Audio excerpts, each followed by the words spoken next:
হিমেল বাতাস আর শীতের দাপটে জবুথবু জনজীবন। তীব্র ঠান্ডায় বিপাকে শ্রমজীবী, দরিদ্র ও নিম্ন আয়ের মানুষ। আবহাওয়া পরিবর্তনের কারণে বৃদ্ধি পাচ্ছে ঠান্ডাজনিত রোগের সংখ্যা। এদিকে কুয়াশায় ব্যাহত হচ্ছে ফেরি চলাচল। প্রতিনিধিদের তথ্য ছবিতে ডেস্ক রিপোর্ট। মেঘনা গ্রুপ অফ ইন্ডাস্ট্রিজ, বাংলাদেশের অগ্রযাত্রায়, মানুষের আস্থায়। কুড়িগ্রামে শীতের তীব্র দাপট ও হিমেল বাতাসে ব্যাহত হচ্ছে জনজীবন। মধ্যরাত থেকে সকাল পর্যন্ত কুয়াশায় ঢাকা থাকছে পুরো জেলা। সিরাজগঞ্জে কুয়াশা ও হিমেল বাতাসে মানুষের দুর্ভোগ বেড়েছে। সকালে কিছুটা রৌদ্রোজ্জ্বল ভাব থাকলেও শীতের প্রকোপ বেশি।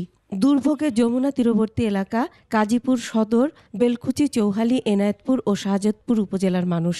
খুব পরিস্থিতি খারাপ, ঠান্ডায় মানুষ মরে সাবা হারলো। চুয়াডাঙ্গায় হিমেল হাওয়া ও কুয়াশায় জনজীবন বিপর্যস্ত হয়ে পড়েছে। ঠান্ডাজনিত রোগ ও রোটা ভাইরাস জনিত ডায়রিয়ায় বেশি আক্রান্ত হচ্ছে শিশুরা। ফলে চিকিৎসক ও নার্সদের হিমশিম খেতে হচ্ছে।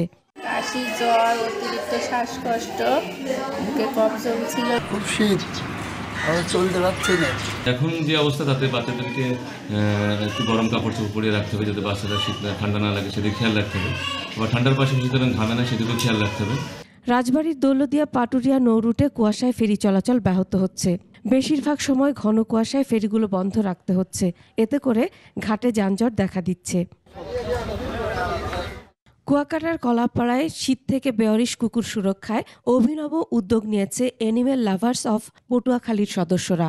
কলাপাড়া পৌর শহর সহ গ্রামীণ জনপদে কুকুরের সুরক্ষায় বিভিন্ন স্থানে খড়কুটো ভর্তি পাটের বস্তা বিছিয়ে দিচ্ছে তারা। প্রায় 200 কুকুরের জন্য এসব বিছানার ব্যবস্থা করেছে সংগঠনটি। Masum আলিসা, desk report, 21 television.